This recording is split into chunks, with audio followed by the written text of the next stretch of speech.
ময়মনসিংহের মুক্তাগাছা পৌরসভার ৬ নং ওয়ার্ডের একটি গুরুত্বপূর্ণ কাঁচা রাস্তা সংস্কার কাজের শুভ উদ্বোধন করা হয়েছে। স্থানীয় পয়ারকান্দি মৌজার হুতারবাড়ি হতে ভয়রাবাড়ি পর্যন্ত এই রাস্তাটির সংস্কার কাজের উদ্বোধন করা হয়।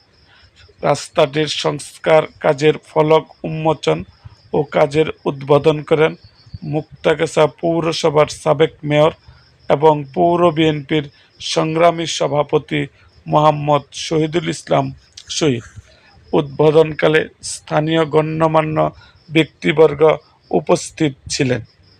দীর্ঘদিনের অবহেলিত এই কাঁচা রাস্তাটি সংস্কারের উদ্যোগ নেওয়া এলাকায় সাধারণ মানুষের যাতায়াতের ভোগান্তি লাঘব হবে বলে আশা প্রকাশ করছেন স্থানীয় বাসিন্দারা।